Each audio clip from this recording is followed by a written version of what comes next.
All right, well, we're back online. We had a catastrophic system failure, so we just took our break because it's not the normal time anyway. Anyway, welcome back to Roll for Effort. I'm Jason. That's Joe, Chuck, Park, Damien, and Grandmaster Gary over there. And thanks for coming back.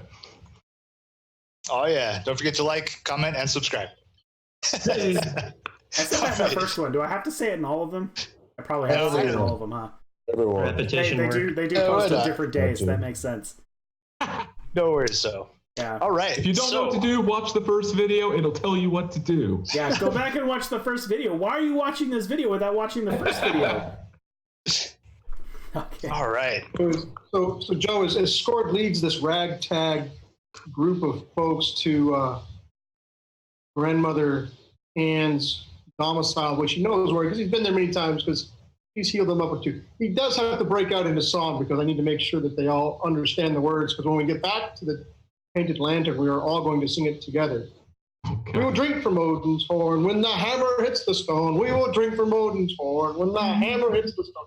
We will drink from Odin's horn when the hammer hits the stone. When Valhalla calls us home. Boom, boom. And we'll hammer the anvil on the and we'll hammer the anvil till it rings. And we'll hammer the anvil till Valhalla calls us home. Nice. Awesome. That is quite the jig, dwarf. I like it. I so should like to meet tablet. this Odin fellow someday. You will, sir. I'm sure you will. When you cross the bridge into Valhalla, well, hopefully you will. Are you a good warrior? Is Valhalla in the south or the north? Yeah. You are not going to see Valhalla. Don't have the hunt. You have failed. I will go where the church sends me, brother. With a smile. God sending you to Valhalla. Odin calls his chosen ones to Valhalla. Only those of stout character and strong arms meet. Is Odin a deity? Absolutely. Deity, what's deity? A god. Deity, like deity? I don't know what this word is. Deity. Oh. A Well, deity. dwarves do have a strange tongue about them. Odin is the father. Oh. Since we're on the topic, I must ask. I understand. I must ask, especially if someone like you, Elric, who seems to be so devout in your faith, but truly, who owns God? Who owns God? Is it the French? Spanish? The English? The dwarves? I think he owns himself, sir. In the New World, Spanish merchants have reported that this cactus here, and Minimus reaches to his pouch and pulls out a piece of cactus leaf. This is a god to them because it opens the doors and he eats it. I see great wisdom in your words, Minimus. For truly, the great eternal light is within all things, and all things are in him. It's the time of Galileo, of Descartes, of Newton, of great minds who have brought us a scientific method. This challenges the authority and the monopoly your church has taken on knowledge. Ah, on knowledge. You speak of science. You forget, I did study in Liverpool. Science has done nothing but bring us more questions. And all the answers are right here in front of us. And this is the creation of our Lord.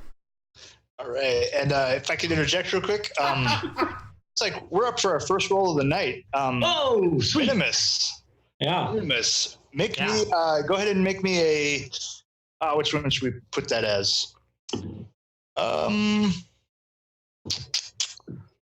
Thinking of what's the best save, call it a save versus poison. Poison, eh? Technically not poison. We're just going to check to see how rapid the onset time is for you. Yes. Or the peyote you have just consumed. Got it. But it is poison. Tell me what to roll there. A lot more for it to kick in. Take me on my journey, GM. Take me on my journey. It is poison. This is just like morning breakfast for him. All right, so I'm going against poison, right? Okay. You just got it. Yeah, I just got it. And that's going to be a D20 roll, and you want to roll above your poison. My poison's 13, and because of my background and previous discussions with you, I have a +1 versus mind effects. Yep. All right, so here's my attempt to beat 13. Now I know why you can't sleep. He's a dreamer. All right. And he failed. Apparently a bad dreamer. Okay. All right. So that's where, like, again, we were just checking for how quickly it is going to start working itself in for you. Looks like it's pretty damn fast. Yeah. All right. And It hit me fast. while you guys are making your way just through the outskirts of the city, Dust, you cannot help but hear the raucous singing in a Coming kind out of the familiar tavern. dwarven voice.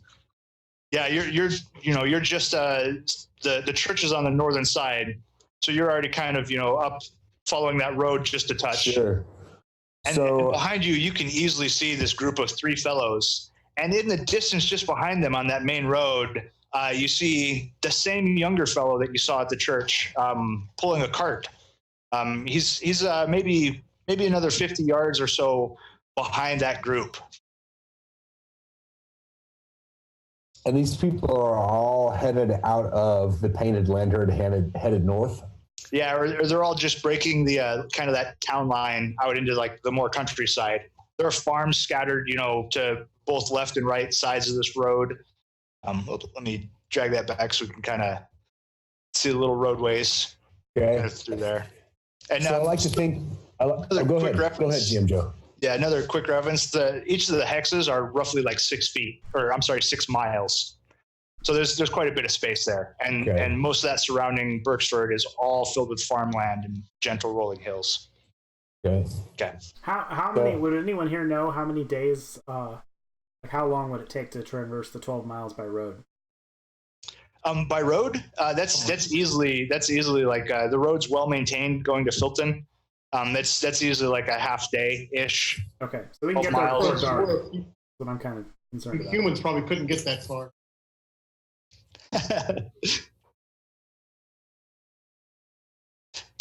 Definitely. Well, even on the roads, the humans could make that because it is a Yeah. well maintained road. They'd be tired by the time they got 12 miles is about right. You could walk. Yeah. About 4 hours on the About road. 4 hours? Man, I should be peaking right about there. Because you figure that average human walking speed is between 3 and 4 miles an hour. I like to think thinking around that. going, yeah, more like 8 hours for this group. I like to think that that Dust catches them actually coming out of the tavern. Oh, okay. So she has left the temple, and she actually catches everyone coming out of the tavern. It seems to be quite a cavalcade of revelry leaving this place, and they're all kind of one mind and one voice. We're obvious, yeah. Yeah, absolutely. The first person out of the tavern that she sees is the handsome elf that, quite in a myth, left the place because of some comments that were made therein. Mm-hmm. As he leaves, she sidles up to him. She grabs him by the collar. She runs a finger down his ear and down his chin. She says, "What's the problem, handsome?" Oh, humans. Humans. What's always the problem? But I'm sure you know this. Where are you off to today, young one? Someone see something out of line? No more than usual. I wouldn't so much worry about it. Were I in Old Erin, I would take you to me home pub, but we are not there. So, tell me, what do you think of this Painted Lantern? It's a good establishment. Ironwort, she's a hell of a caretaker, I'll tell you that. For a dwarf. But dwarves know their beer. And it's so hard to find a good wine. Dust looks at the elf that she is holding by the collar, and she regards him closely in the eye, and she says, "You're rather uninteresting." And she pats him on the ass and pushes him away. He's a man eater. Yeah. And then he kind of lets out a brisk sigh. It kind of shakes his head and walks off. yeah, and then the rest wasted on the young. The rest of the people come spilling out, and she has enough sense about herself to just kind of fall in and see what's going on. She knows enough people in this crowd to know that she just wants to kind of see what's going on. She wants to hang. Yeah. All right. Yeah, you guys are kind of joined by the elfin or the young elfin woman again, or I should say the elfin woman. It's kind of hard for non-elves to judge the age of themselves. Lady Elf, I have news for you. We go to meet this Anne person. Templar. What person speaketh you of? You mentioned needing to meet an alchemist. Oh, you said Anne. Anne, yes. I thought you said and, A-N-D. Excuse me there, sir. You know, you'd think with them pointy ears, you'd be able to hear better. Just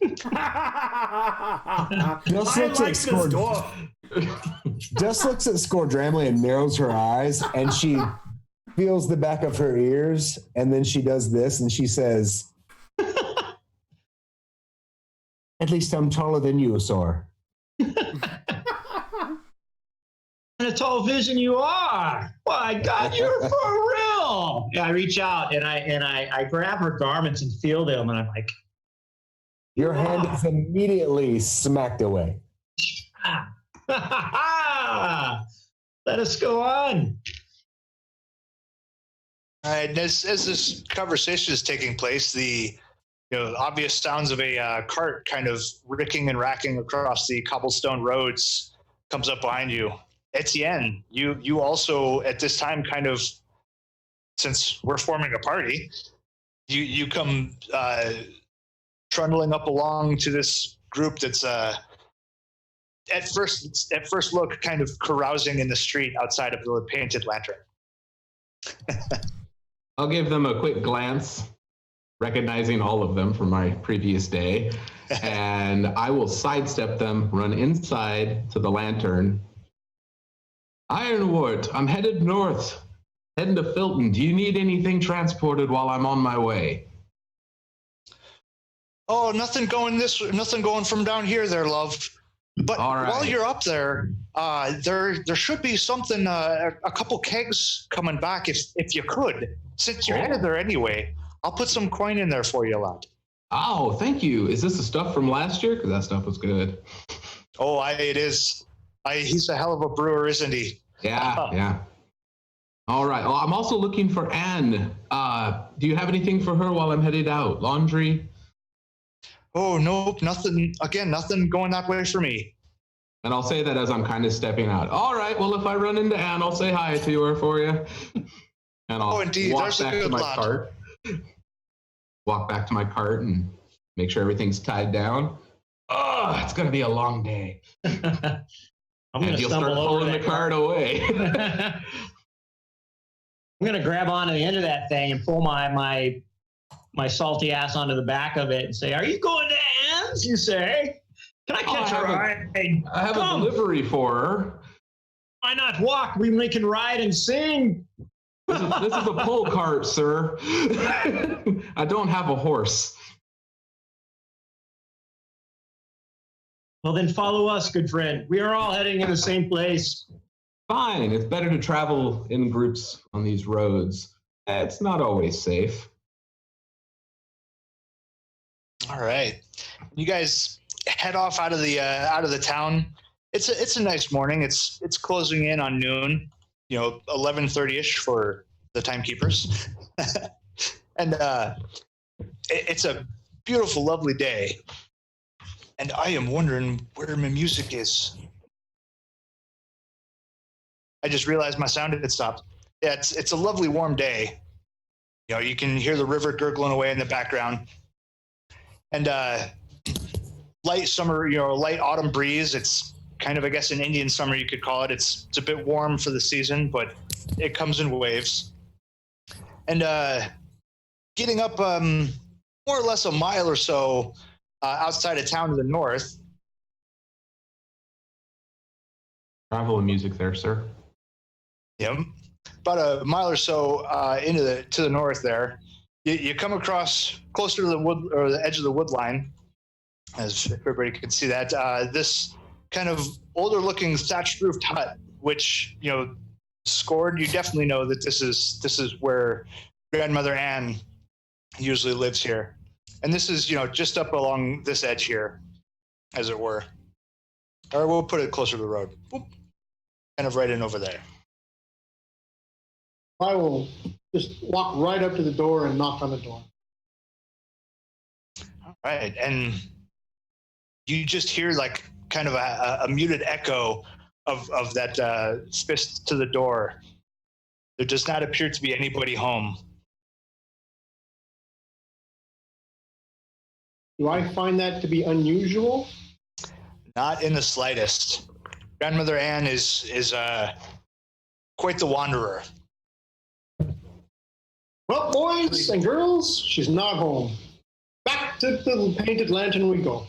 Joe, you've had better luck catching her on the road heading to Filton. She has a tendency to wander these woods. Oh yeah, you certainly make a check. You do a search? Well, yeah. So, what I am looking for is kind of rather specific. I want to know, like, in older homes like this, right? They would keep a hearth going, pretty much nonstop. Do we see any traces of? Oh yeah, there's definitely heat and some light smoke coming from the chimney. She hasn't been gone long. Yeah, fire is definitely tended. Yeah. Perhaps we should wait. Search about. Perhaps there is game in this wood. I'm sure she'd appreciate a good warm meal. You want to play games in the woods? This is something your father or your Monsignor talks about? Yeah, dwarf. But if we are looking for something from her, surely we should have something to give in return. Perhaps if we bring her a meal. I think Minimus is struck by the lively dissonance of indeterminate colors. Yeah, it is most certainly hitting you now. Yeah, and shapes that kind of blend between 2 dimensions and 3 dimensions and start to shift, kind of like the moving, I guess, puppet show he used to watch in the town square of Liverpool. So he lets out a boisterous laugh and cries out, "Where are you, Anne-Marie?" And he goes to look around the back of the house. Just kind of like tripping out and tiptoeing through the tulips right now. All right. As you start to make your way around behind the home, you can see clearly through one of the windows an old woman with white hair and a single braid, just kind of standing in the middle of the room. Okay. Just kind of standing there. Do I recognize her as AM? As Anne-Marie? Yeah, looking at her, she's older, but she's definitely the woman you recognize from your dreams. It's odd because often in my dreams she is quite young and seducing, but that tends to change on occasion, special occasions like this. So I close my eyes and I feel the sounds about me wrap me into a kaleidoscope of color. And I cast ESP to read her mind. All right. So brave man. Right? Well, no, he's got save casts. All right, go ahead and make me just a casting roll, just to see if we have a success there. D20 with your intelligence. Yeah. Modifier. Is there a target number? I'm sorry. Call that just a flat 12. Okay. Hold on. A little bit stuck there.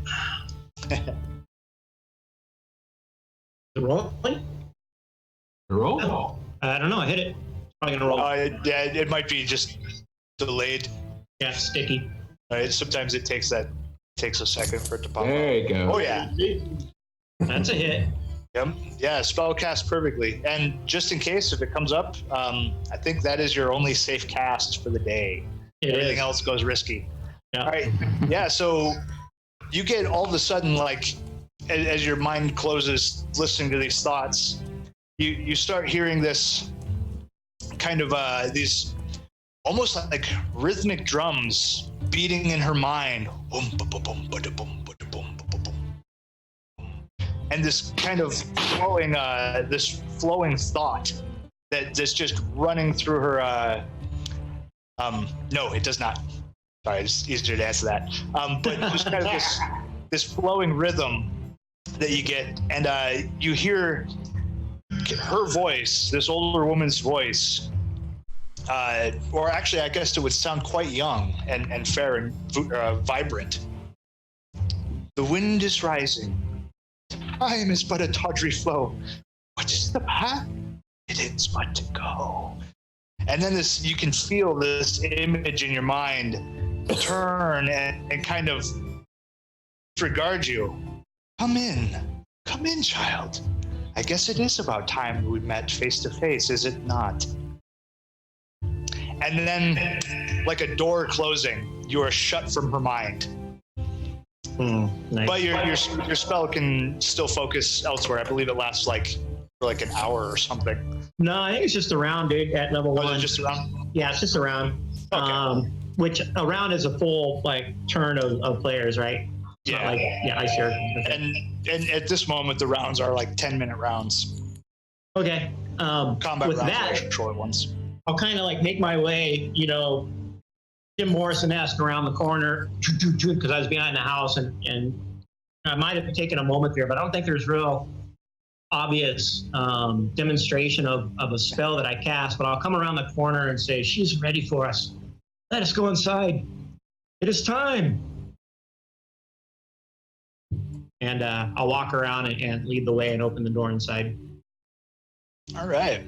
Yeah, you open the door, and you guys walk in, and just standing there in the middle of the room, unmoving, just completely kind of oblivious to everything, is this old woman. And she's just kind of standing there, like swaying slightly, eyes wide open, just kind of staring off into nothingness. And slowly she kind of brings her head down, her eyes glazed over, kind of focus in and out, and she kind of smiles. "Oh, hello. I have just eaten the most wonderful mushrooms. I was miles away. Yeah. I was miles away. Hell yeah. Oh, what's the ailment?" And then she kind of stops, regarding each of you. "Sword? Dust. Minimus. Elric, singer to the stars. I know you. Oh, dear Etienne. Hey, Grandma. Boy, your delivery is here. Oh, my saffron. It must be the saffron. I believe it is. I'll walk up, kiss her on the cheek, and hand her the package. Oh, there's a good dear. Are you hungry? Are you eating enough? You look thin. I'm always thin. You know me. There's some porridge over the fire in the kettle. Help yourself, love. Help yourself. Thanks, Grandma. And I'll walk off. Or head straight to the fire. Oh, children. It feels like it's been forever since I have seen all of you. Minimus at this point, I think, would just take a couple of very slow, stuttering, careful, cautious steps towards Grandmother Anne, and raising a hand to touch her to see if she's real, start crying. Ah, yes. Perhaps this is my fault. I should have had us meet much sooner, or at least physically. Take all the time you need there, dearie. Who are all you? the time you need. Oh, you know me. Why? Why the dreams? Why the sleepless nights? Why have you haunted me so? Because you would not have it any other way, Minimus. It is not my choosing. It was yours. It was yours, dear boy. I know not of my reality. I know of nothing. I have abandoned everything. You have abandoned nothing. You have only woken up. Please tell me I'm at the right place and at the right time. Oh, you are. Oh, you are. Oh, there is so much blue. Ooh, these are some wonderful mushrooms. Oh, yes, no, but I assure you, you are here at the right time. You are here at the right place. He'll sink down into whatever furniture is available and just kind of collapse and hold his flat brimmed hat and just start laughing. Yes. So colorful. Yes, go with it, dear. Go with it. You know how to navigate that dream space. Enjoy that. Now, my other children. Oh, Scored, how's the arm? I remember I treated that when... Oh, that was so long ago. I'm glad to see it's healed so well. And she just reaches out and takes your arm, starts running her 3 fingers down the scars. Yes. Has there been anything to it? Healed well? Not in a long time. I mean, and as the others now see his entire arm, the claw, the scars literally go from the wrist all the way up into the crook of the elbow. 3 jagged lines going up through the right arm. It's pretty faded. Like it's been a long time. No. There's no ill effects. I don't think. I think it seems to be. I've not.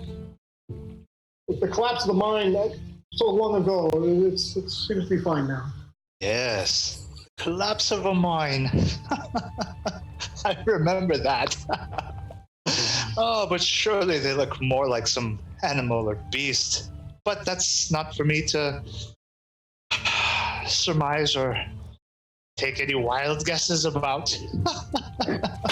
Oh, child, you don't need to make your signs of the gods. You're okay. There's no evil here. It was a poultice I healed it with.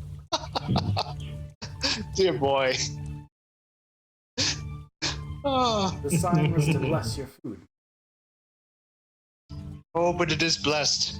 The woods whisper, the grass sings, all of it has come together to make this a I know it is blessed. I have asked for well-being blessing. place. Ah, well, bless you, dear. Bless you. Bless you. Trust your journey was well? It was a fine one. This dwarf sang us a song of his people. Oh, I mean the journey here to Birchford. Come, I guess I better have a look at you then. And she kind of walks over and plants both hands on the side of your cheeks, and kind of like moves your head around, looking, pulls your eyes down a little bit. Good clear color. You'll need that coming days ahead. Now you, youngin', come here, child. And she reaches out gently to take your hand, Dust. She takes my hand. Yes. Dust looks her in the eye. And once again, Dust's eyes wax silver. No more pupils, no more irises. And she says with an otherworldly voice, the wind is rising. Time is just a tawdry flow. Where is the path? Go. It is but to go. The woods sing everything to me, child. And then she comes back and she says, Mother Anne, how do you know these words? The trees have ears. The wind has eyes. They tell me all of these things. Calm yourself, child. Calm yourself. You have no secrets here. I am calm and I keep no secrets from you. I know you don't. However, I do seek certain knowledge.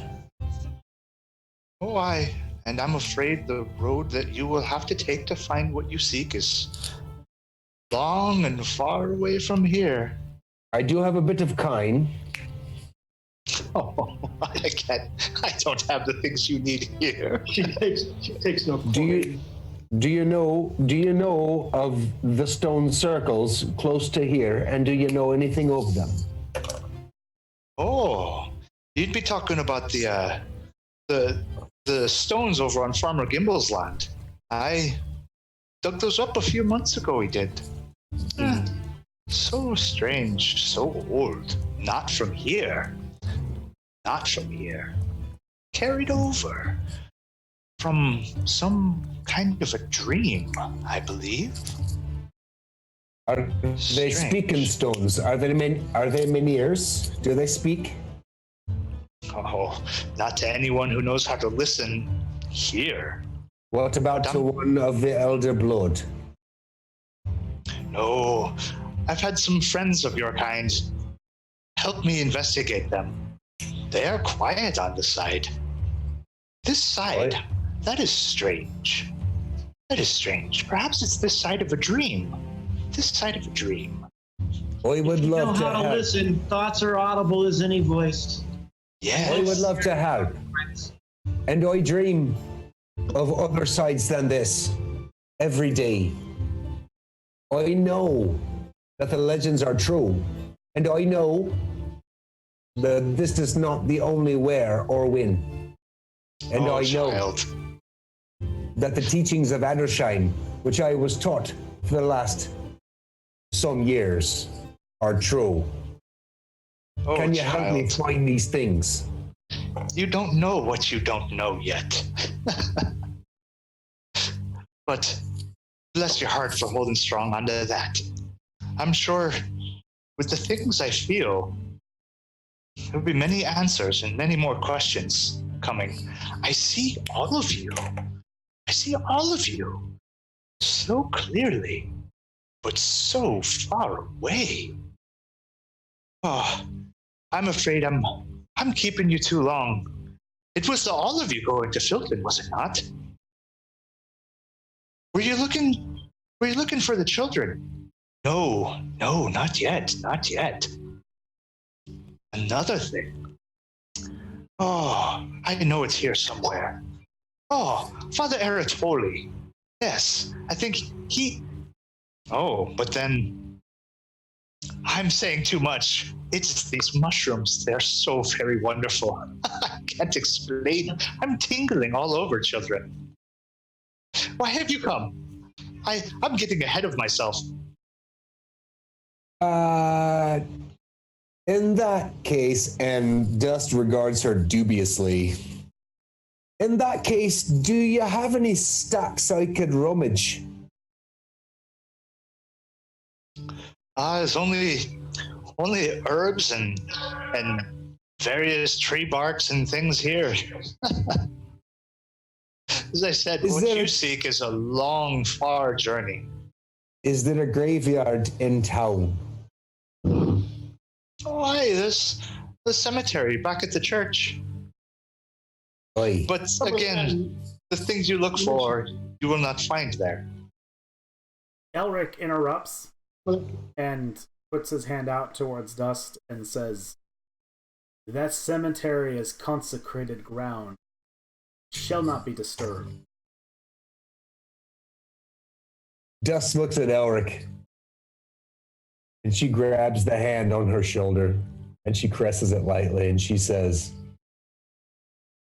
"Of course not, Templar." Very well. As your word, I shall bind you to it. My word is of the elder blood. I look forward to seeing what that is worth. Grandma Anne, how are the woods this week? We are headed north to Filton. I have more packages to be delivered. I was wondering how the roads are looking. Oh, clear as a bell, dearie. Should Always have no good to troubles hear. that I can feel. Okay. Smooth roads. I think there may be rain in a day or two. Oh. Where is Farmer Gimber's farm from where we stand now? He is to the east. Always to the east. Always. Why do you remark always? Well, he can't very well pick up and move a whole farm there, love. Aye. Well, it's always east unless you've gone past it. And then it would always be west. It's west till you smell it, or east till you step in it, right? Now you're catching on. Aye. Such a bright girl.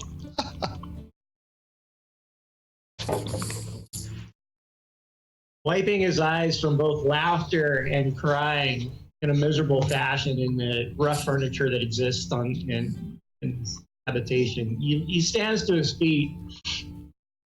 Now, not as surprised and not as sad in the moment, but more angry. And he looks at Grandmother Anne. What have you done for so many years? You must tell me. I can take no more. I'm on the edge of sanity. Why? Why are we here? Why am I here? Well, the best answer I can give you to that is because you walked here. If you're looking for a more existential answer, dear, I can't tell you the whys. That's not my place to preach or to even take a guess at why you are here. But I know where you may be going.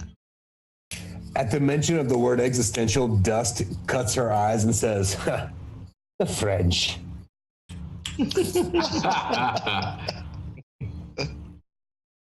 Scored, I can see there's something still on your mind. Out with it. Tell Grandmother Anne. You mentioned children. But Ironwood mentioned children as well, and I can't help but think they're connected. What is this with children? Oh, well, I mean, of course, children run away, things happen, but to have so many in such a short time, there's something that's just strange about it, you know. 7 of them. What So did the the children have gone missing, and how many moons? Oh, but a single fraction of a moon. It's only been nearly 2 weeks that the 7 of them have gone missing. 2 short weeks. I heard of this too.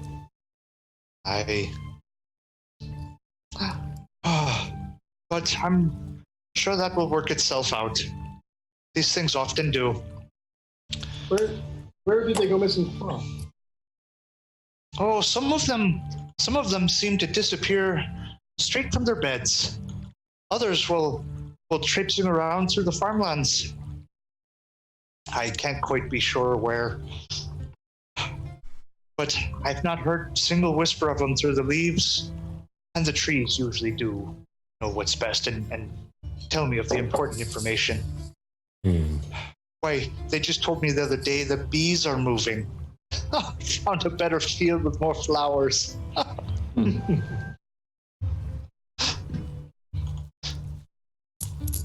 7 is a number of power. I've heard. In some circles. Dust looks at Elric and she says, 7 is the number. 7 is the number of power. The. I would like to know at least one of the families who has had a missing child or missing from their home. Where may we find them? Well, I suppose the closest one is the Patterson's farm. You could almost see it from here. Just maybe half a mile. You'll see. I hate to say it because everybody knows you should leave the old oaks alone, but there's a single standing old oak. You can't miss their farm. It's just past. It's almost the edge of their land. Stone walls, the lot. I know where they are. They get deliveries all the time. Being afraid of the trees is an old wives' tale. You know that, Grandma. I do. I hear no tree. Nor do I. Like, sort of tap my axe. Yes. And actually, Etienne is here. He knows right where they're at. Yeah, I deliver to them all the time. They're pretty good for fruits and vegetables. Etienne, Yes. would you guide me to their home? And Minimus, would you care to join us? You're all welcome to join us if you wish, but I have perhaps a way to get to the heart of this. It's a slight detour from my schedule. Granny, can I leave the cart here, and would you make sure nothing bad happens to it? Oh, of course, dear. We have a reputation to upkeep, and I always make sure my deliveries get where they need to go. Of course, love. It will be fine here, I assure you. Okay, yeah, if we take off now, we should be there and back probably within the hour. Well, we either make ourselves miserable or we make ourselves happy. The amount of work is the same. At this point, I am not clear in my direction, except that I'm here. I will follow, because fate seems to have something in store for us. I agree to your mandate, Elric. I will follow. To the farm, then. Thank you again, kind woman. Fate. For your Such courage, a may it mad strengthen principle. my companion. Only men believe in fate.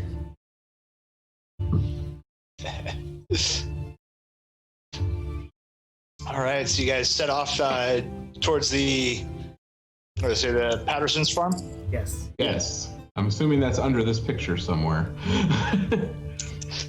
You may be surprised to hear this, Dust, but I do not believe in fate. For all men are granted free will. And women. At least, I suppose. Normal idea these times, Elric. Really? You include women in your diatribe there? These are progressive times, after all, Dust. Such modern times in this 1600th year of our Lord, eh? I don't believe it, Templar. Perhaps you could convince me of it. The world should do so in its own time, for it also. I look forward to it. All right. So Joe, this is the plan. At least this is what I think will happen. But you can shoot me down. So when we get to the farm, I would like when we get to kind of the area of the farm, I would like to take a knee and start praying.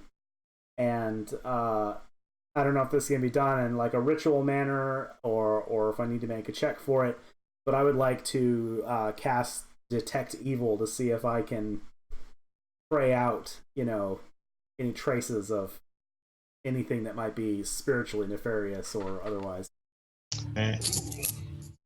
All right. And well, having burnt a spell too, I don't want to slow the group down, but I would consider as we move into this new regime of rules, a potential rest. I don't know if it's necessary. I'd say we go ahead and investigate, but could use it. So the rest for restoring spells is like a full 8 hour.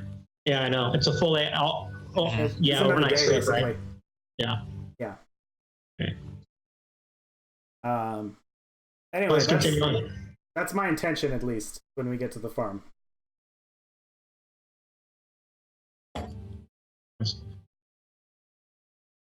Right? Yeah, so you're going to sit and pray to cast the Detect Evil?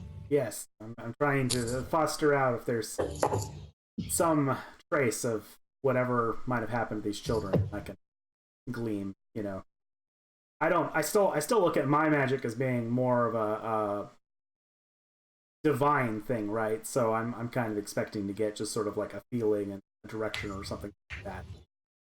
All right. So yeah, it works line of sight, and it claims, everything within the field of vision. So that's curious and fun. All right. Cool. So like if I am looking at the farm, then maybe I'd see. Yep. Okay. Looking through. Yeah. So go ahead and just roll to see, basically like against success, and again flat 12. And now how these work, like if you fail this, it's just that you don't tune the spell properly as it is. You do not lose that safe cast. Okay. Only the successful ones. The risky casts, however, have danger.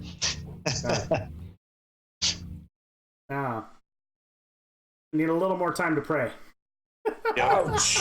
Ouch! Oh no! The deity you called is busy. Please hang up and try again. Yeah. Right? All operators are busy assisting other customers. So about that grand plan. If you feel your Please hang up and try again your call later at a more opportune time. This place looks holier than thou. Right? Yeah. So you definitely taking your moment to pray. Yeah.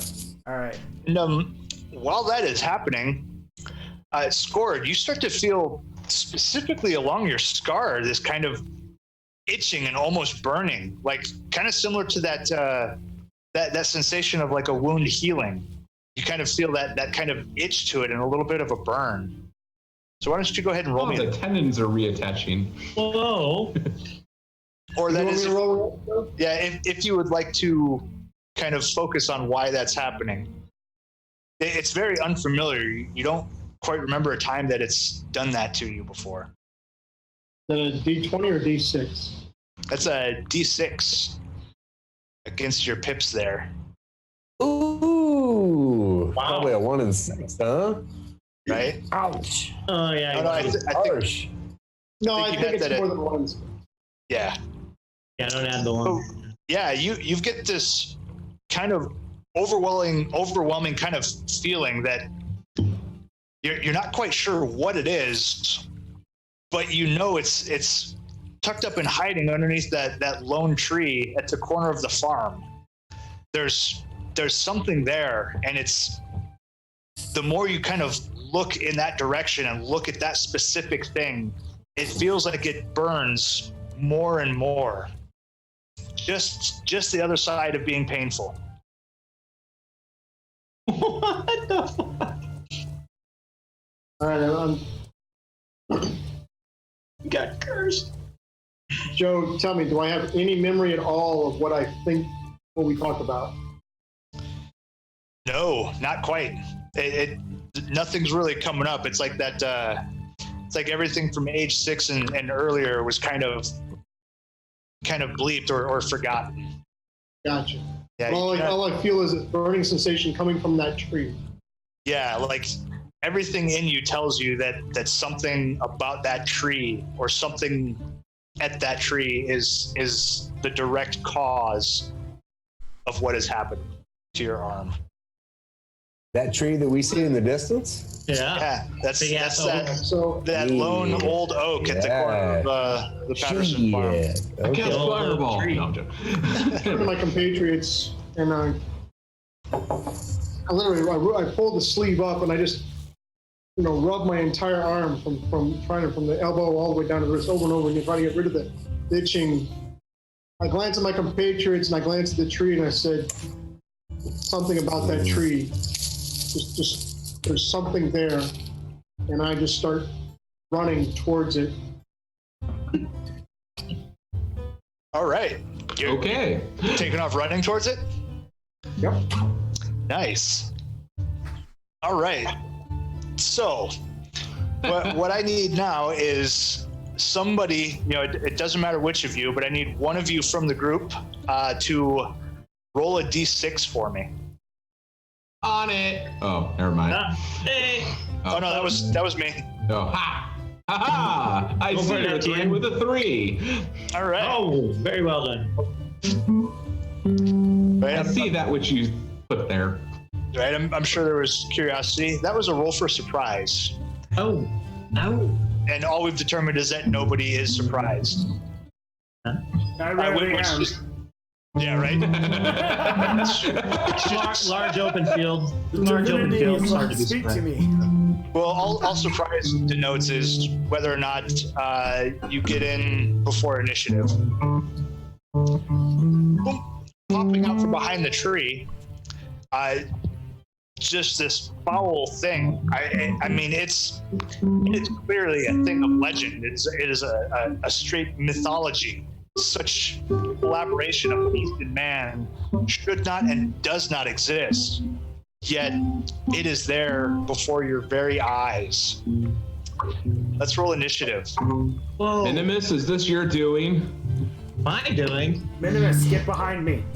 I don't know how that could be. Straight initiative, right? Joe, is initiative just a straight D20? Yep, it's a straight D20 no dex plus bonus? Yeah, plus your dexterity. Aha! Oh man, that didn't help. Oh Jesus! Fun. Of course, the drugged out wizard. Yeah, fucking Jim Morrison fucking gets the fucking advantage. Yeah. Saw this coming. All right. I had a dream about this field once, the oak tree. Oh, we're doing the turn order tracker. Interesting. Yeah. Yeah. So the guitar is cool, but I hate to ask. Pop that down while we're doing this. Yeah, it's just coming through really loud on your mic is the problem. Oh, really? Yeah. Yeah. Yeah, it is badass. No problem, man. No doubt, no doubt. Oh, hey, did I actually roll? Like I said, man, in a different game, play a bard, that'd be awesome. Need one for my stiddles. All right. Whoa. So then it's me. All right. Try to figure this thing out. I got Adam in, and then looks like 8 and 8. So you guys are both kind of going simultaneously there. Last two there, and that is Etienne. Oh yeah, I'll defer to the dwarf. All right, Minimus, you have the initiative. Get him. As you see this beast, this snarling thing come tearing and charging out of this tree, and it is hauling ass directly at you guys. Minimus shouts, "No, not you! Not you!" And those who have seen him and have paid close attention, as I mentioned before, with his open robe, and his powder horn, you've also seen tucked underneath these fine garments a very excellent looking pistol, a flintlock pistol, which is fairly, how can I say, in fashion these days, a new technology from France only decades before. He pulls this fork from his belt and stands behind the large Templar and lets fire a shot. Pulls the trigger back, and the flint strikes the primer. And there's a split second where there's nothing except the sizzle of this gunpowder, and then bam! Shot lets forward, and he hopefully will hit this motherfucker. So I'm shooting him. How far away is he? We'll call it within that medium range. Medium range, so I'd be a -2. Rifled barrel, so I don't have the major issue with that. Yep. Still a hard shot, though. All right, yeah, and essentially it's, gets one good shot off before pushing into melee. You got a 0. It blows up. Nope. Misfires. No. Hammer strikes down, and kind of in a moment of shock of like, why didn't this work? You look down and realize that the primer pan is dry. You've forgotten to add a splash of gunpowder. This is what happens when you do too many mushrooms. Well, That'll fire. take care of me, biggin. Take care of me, biggin. And I will say, since it's just a priming pan, it will take a full action. You can, should be short enough to add primer to that, and you should be good actually for a second shot. But otherwise, it'll take you much longer for a full reload. Okay, so 2 rounds. 2 rounds. No, just one full round. Oh, so one it full would round. basically be, like your next action would be to completely would be used, completely repriming that. All right. Well, I'm in some, inebriated state of mind where it's like, 100% terror and 100% sure excitement standing behind Elric. All right. That brings us to Elric. All right. First of all, I'm going to move kind of towards the front of the group, kind of brandishing my shield before me, and shout out in a commanding voice. Creature, spawn of evil, you shall return to whence you came. And I want to try to cast command. Ooh, okay. Nice. Yeah. So my spellcasting bonus, I just want to make sure I'm doing this right, is just my wisdom, right? Or is there something else that needs to go into that? Yeah, just the wisdom. Okay, cool. Come on, better than 12. Odds are against us. Do this. No. Failure. Oh. Yeah, for some reason it doesn't feel like it doesn't feel like your prayers are being heard at the moment. What is the rune DC? Yeah. No, low stats, high target. It's hard. Yeah, no, it's actually things against the goat man are against his armor class. Okay. Which does actually happen to be a 12. Oh no. Okay. We got this, guys. We got this. Come on. Come on, Etienne. All right. So so movement and tried to cast that. Next up is so dust. I should be hopefully up front. Yeah, of course.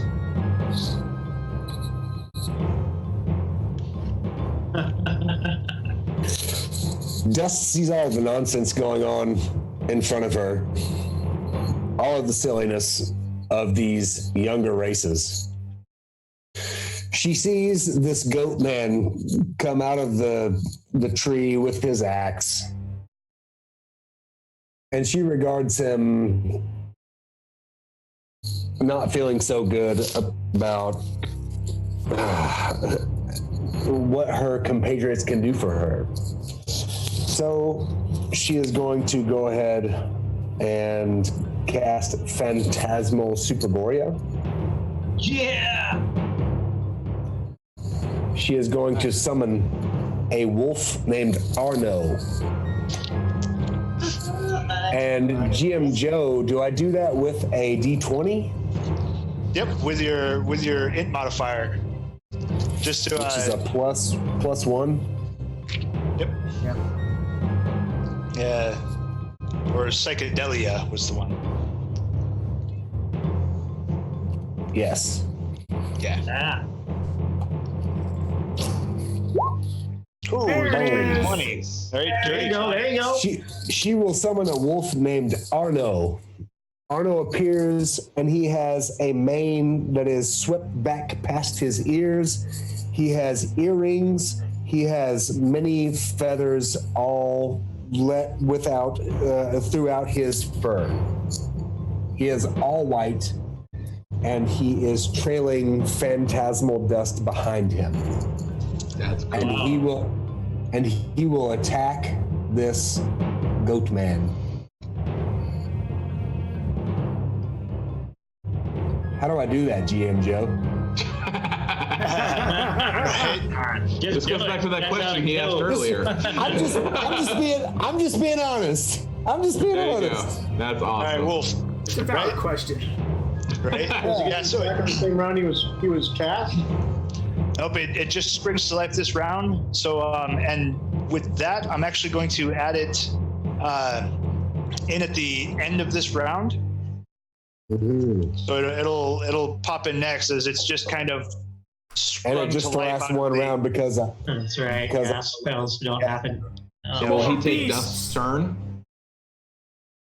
What's that? Will he take Dust's turn? No, we'll not take Dust's turn. It's essentially like an NPC or like a retainer. Got it. So it will go on difference- your turn.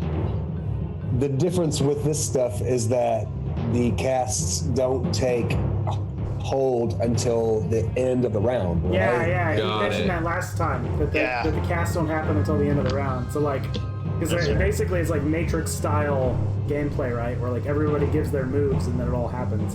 And then it happens on the next turn, right? Yeah, so basically, like, the end of the round here, it will spring back up. And part of the reason for that is if you take damage, you could potentially lose that spell cast. Like, it could count if you take damage. Right. Because it's not like, because the combat round is basically, each combat round is like roughly a minute long, and each player turn is like 6 seconds. So it kind of puts it more in that thing of like, it takes a full minute to, run the hand signal or the hand gestures and speak the words and everything to call this thing forth out of your psyche. But as Dust continues and finishes the incantation that it takes to summon Arno from its otherworldly home, right? Its dream black, state. Absolutely. Black and nasty claws crawl up the tips of her fingers to her elbows, and black and let's say eggplant black energy streams from her eyes. Past turn. Or does the wolf get to attack this turn or no? Nope. No, after it'll come back around in the next turn. Excellent. Yeah. So it's in the process of being cast at the moment. Nice. All right. And the Beastman rushes forward, going directly towards Scored, being the first one to kind of charge at him. Perhaps some other thing. And as it draws closer, Scored, it almost feels like that burning and that scar on your arm gets a little more intense. Whoa. Huh. Oh, and it clashes clean off as your axe just pops its axe away. Deflected. He got no game. He's got no game. Right? And to Scored. And to Scored. All right. So I just charge forward, pulling my axe from my back, gripping it with both hands, and I just come up to this goat man and just swing with all of my might. Let's see. I think that's right. But I skewer it. Obviously, my moving and his moving is keeping our axes meet mid stride. We both, there's this huge clang as the two steel axes meet mid air. Face off. Yeah. Face each other.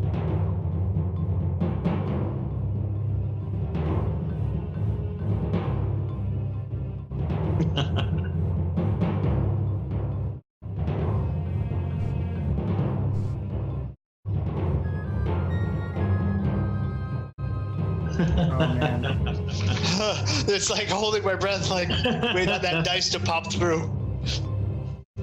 Huh.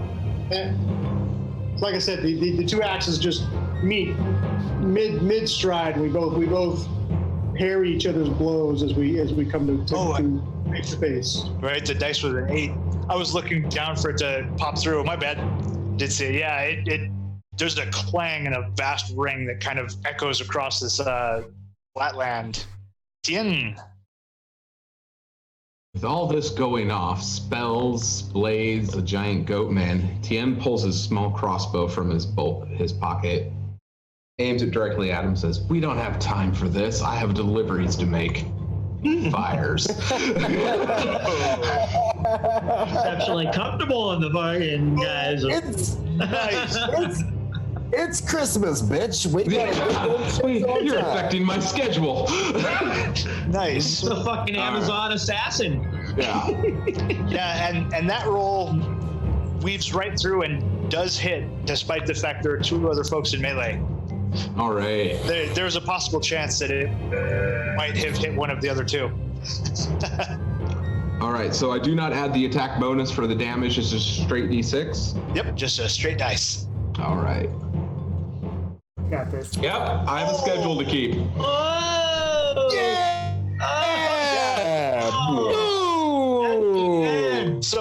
This comes flying between Hit him hard. you, Elric and Scord, and kind of skewers through the neck of this thing, and it's just spurting blood as it gurgles its way and drops to the ground. Oh man! Wow. Dang. Hell of a shot. Elric, Great damage roll too. Exactly 6. yeah, Elric That's drops how. to his knees with his sword in front of him, saying a prayer, thanking the Lord for his intervention. So as all of the people thanking their gods is going off, This wolf rips in out of the phantasm next to him. Lady Dust will look at all the humans thanking their gods, and she'll look around and she'll roll her eyes. All right. Joe, with the goat man going down, what does my scar feel like now? Your scar goes completely back to normal. It goes back to not feeling like anything at all. Huh. Like all of that kind of itch and that burn has gone away. Been touched. Interesting. But again, I shake my right hand out, and I go up and I step next to him. I kneel next to this dead goat man. See what I can find. If I can find some clue of why my arm felt like it did when he was here. Right? To be perfectly honest, you're not exactly sure why such a thing would have happened. Although, I will give you this, strangely looking at this beast, the hands both end in thumb and 3 fingers. Kind of some formidable claw type appendage on there that looks like it could actually space about that same width. Potentially. It's an uncanny, an uncanny coincidence. So, But you don't remember such a thing ever happening. I mean, this strange, foul thing is completely almost at a whisper, and probably Elric is the only one who could hear it because of the distance. I would say something along the lines of, "But this scar was from a mining accident, not looking at the claw and no, it was a mining accident. No, it could not have been this." And I just sort of, but all I hear, and Elric is the only one who would hear that.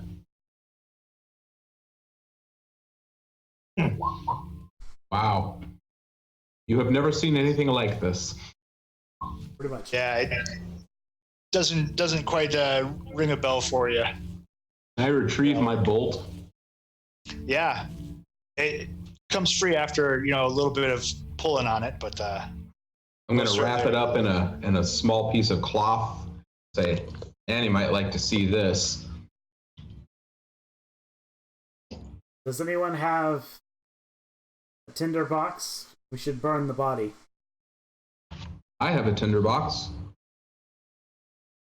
there's definitely a good fair amount of old branches that kind of fallen out of that tree. But this is William's farm. We might want to get his permission before we burn things on his property. Dust looks at you and says, should we get his permission before this thing comes up again and kills everyone in the land? Let us drag it towards the Burn woods it. and burn it there so that we do not accidentally desecrate his land. There we go. Aye. I have to do commerce in this area. I try not to upset my patrons. Patrons. I'm simply going to remember what the barracks guard told me about flintlocks when I learned about them in seminary school. I'm trying to reload this thing, get that all set up while this is going down.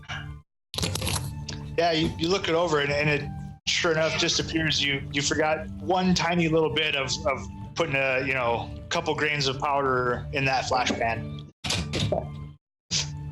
There was no dry ball or anything. It was just a flash pan. I heard there were monsters in the world, but now I know for sure. It's not just elves that are myths. After I finish loading my gun, I'll walk up to this beast presumably one I've seen in my dreams. And I'll say to Elric, kind of building on our conversation before, while science gains traction amongst civilizations, Elric, most of the world lies sheltered from the existence of magic, countering it only as it victimizes them as it has today. They huddle in their churches for comfort and trade their freedom and dignity to a ruler as they beg for protection, all for fear of the supernatural, which they do not and cannot understand. Nay, Minimus. The church has protected us this day. The beast lies dead before us as proof. This I cannot lie. Or Odin argue smiles on Etienne. All right, and Scored, while you're over there looking at the tree, go ahead and roll me that search. Or pull up your search skill. Yeah, right. Hey, a 6 is always possible, right? Nope. What you do see is a couple. It just looks like rough claw marks into the bark. Like, it was on edge, just anticipating trying to get you guys. I mean, it's just rough animal marking, it looks like. Do I get the sense at all, Joe, that that goat was waiting for the party or me? That you're not sure of. Okay.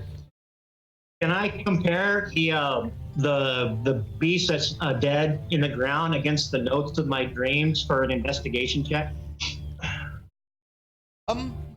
Yeah, I'll give you that one. Just to see if there's anything we can glean from this. Yeah, definitely. So I'm kind of there. I'm sitting on the ground, cross-legged, real close to his face, drawing it, sketching it into my journal, and I'm flipping back through the pages to some dreams I've had over the years. Nice. That was what's the -2 on there? Oh, it should have been a +2. I hit the wrong one. Yeah, for your int modifier. That should be a 19. That should be a 19. Plus -2. Yeah. I hit the wrong modded dice. Right. It should be 19. Yeah. So yeah, there does seem to be some correlation, but you're like, there are some of the stranger things, some of the deeper dreams that your psyche has called forth, that point to some correlation with these. Although, to be clear, like, there isn't anything in your mind that tells you that this should be like that there could possibly be a connection, because surely things like this don't exist, despite the fact you're staring right at it. There does seem to be some kind of familiarity or remembrance. Oh yeah, I'm in that moment. Without question. That classic moment, where every movie you've ever seen, where the person has that, premonition, and they start like scribbling shit down and like looking back. That's kind of where I'm at right now. And Nice. As Minimus is doing that, I'm going to walk back to Minimus and seeing that he seems to have some connection or some knowledge about this. He talked about his dreams. Minimus, as that creature came out from behind that tree, my arm burned like a fire. And that fire was put out as soon as Etienne put it down. What possibly could be, what connection I've never seen this goat man before in my life. Why would this scar from this mining accident burn from this presence of this goat man?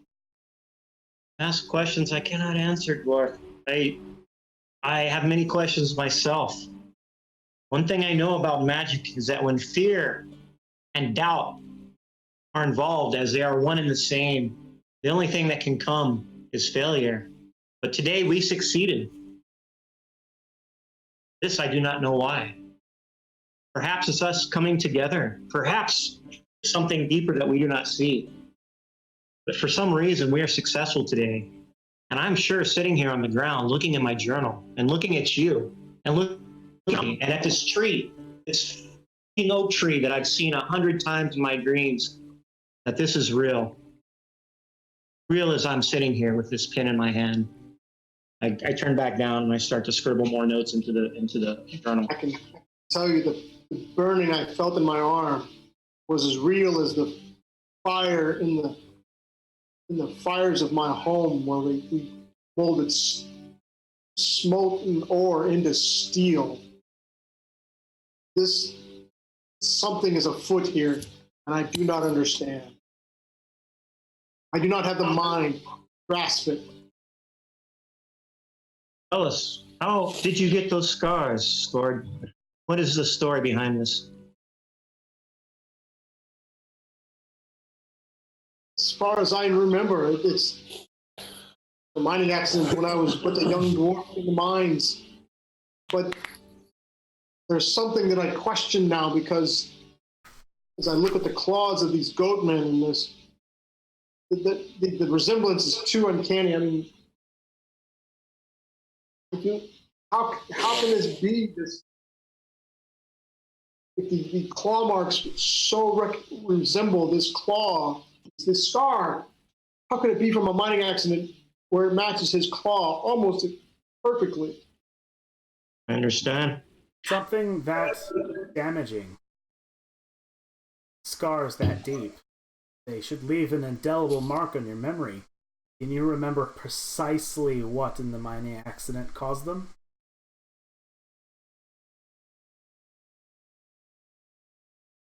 Alas, I do not.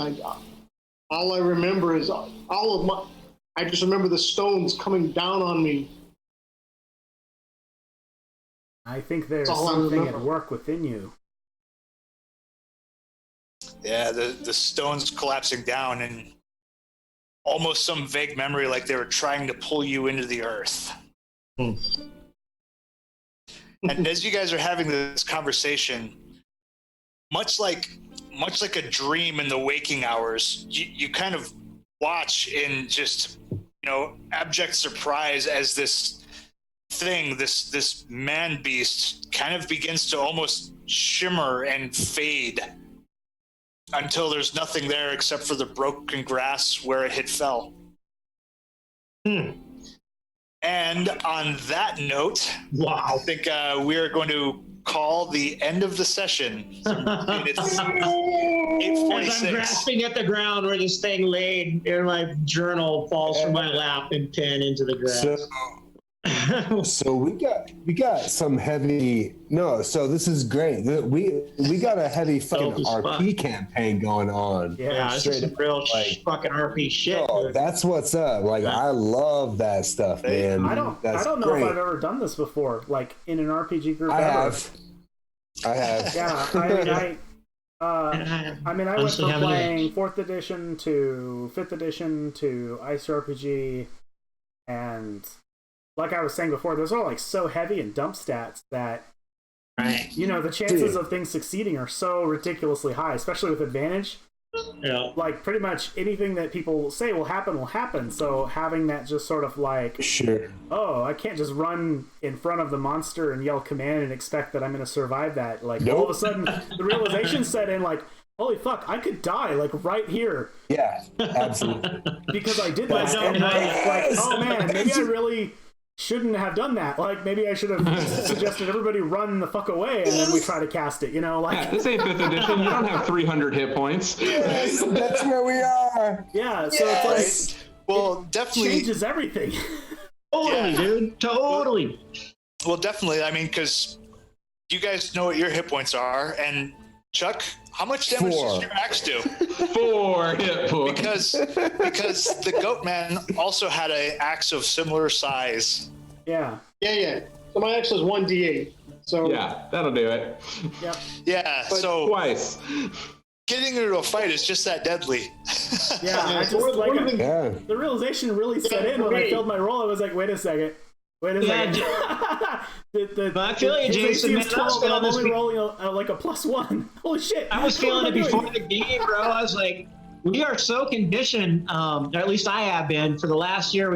I've been playing mostly your game, Jason, and some peripheral shit. It's all gonzo. We get in, there's a lot of power, a lot of I was not dreading at all. No, but having a little bit of fear before the game is like, oh shit, I'm gonna have to be super tactful. Yeah. You know, like, oh yeah, that's a really cool feeling. You know? It's good though. Like I'm not complaining. Like this isn't a bitch. This is all like, either. Wow, this is kind of changing how I think about playing role-playing games. I will say that's probably not a rules thing. That's a difference of how we play. Also, we have we're playing a very role-playing game. Yeah. Well, we have a really diverse group of changes. And Joe, by the way, oh my gosh.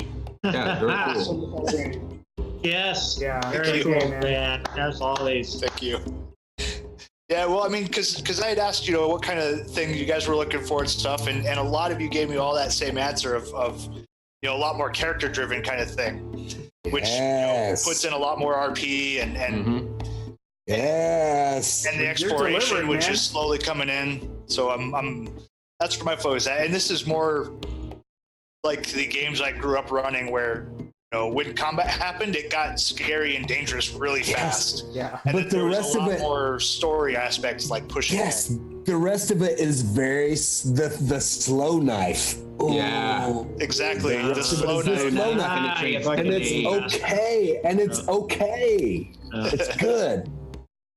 Awesome. Yes, I'm really glad you guys are enjoying it, man. Like, yes, I'm elated. Absolutely. This is very, very informative because this is going to help me run my. Because I'm going to do 5 Torches Deep with my home group. We haven't started yet. There you go. Scheduled for Christmas season, but this is really going to help me sort of figure out how to run that. Yeah. Awesome. Cool. Awesome. Yeah. Yeah, man, thank you so much, guys. I'm stoked that you guys are embarking on this journey here for this game. So do you think, in terms of just the philosophy, or just the pure mechanic of how we started this game with rolling our base stats, having no bonuses and really no ability to shift them around, we don't have the opportunity to power game, right? No, hell no. It's awesome. So we're relegated, to these positions where we have to be a little more crafty, a little bit more not so gung ho to survive. Yeah, I mean, I think some of that might shift a little bit as we level up, maybe, but I don't know. Absolutely. But that's the idea. And I'm not going to disagree with the power game part, because if you think about it, we rolled our stats, and we didn't know what the order they were going to be in. Yeah. Right. But we didn't check what our characters were until we knew what our stats were. So that's what I mean. I expect that the casters have pretty good intelligence. There's also no. Absolutely got a good strength. So, I mean, we're playing with good stats. Right. But the difference is we didn't know what characters we were playing before we started the campaign. And I think that's a big deal, because I think that forces people to play somewhat outside of their comfort zone. Mm-hmm. Oh, for sure. Oh, I'm totally outside of my comfort zone right now. I have no idea what the fuck I'm doing. Yep, definitely. Don't worry, guys. I'm here for you. That's why my guy went from I'm here for support. Why my guy went from a thief to a merchant. I just thought it felt better for him, and have all the stats to be an assassin. You know, fine line between the two, bro. Fine line. Right. And a moment here. He steals from people here and there. Yeah, my wife says, "Great, you're playing a pirate. Awesome." I was like, "Sure, why not?" Okay, I think we're all going to be of the same mind of this, but I just kind of want to have the discussion. So if one of us dies instantaneously, as is more than possible, Yeah. what is next? Roll up a new character. Roll up a new character. Some magic to put them a in. new character. And then they join, the and thing there's I an like. opportunity for them to join back in, right? Yep. Yeah. Don't worry. I can on the next session. Fit them in anywhere. Nope. I could perfectly fit you in on that same session. Yeah, cool. Yeah, because there's no "don't die on me, man" in this. Yeah. Right. Because So I just that want to make leads sure us to an everyone's all cool with new that, because level. I played in games before where I've literally had a player tell me, or another DM, if I die, I'm out. nope. So, Not happening. which is not cool, by the way. Don't ever do that. Yeah, that's not cool. Yeah, that's not happening. Yeah, I'm not there. And if you haven't figured me out, and this is even in our last campaign, you might have figured this out, and I'm going to probably play Scored the same way. I'm not afraid of death as a character death. Right? Well, dwarves aren't. You know, You never should be. As far as I'm concerned, I've been bold. You should play it to the bone, man. Yep. For sure. All right. Yeah. So, All right. since end of the session, everybody go ahead and add another 450 experience points into their characters.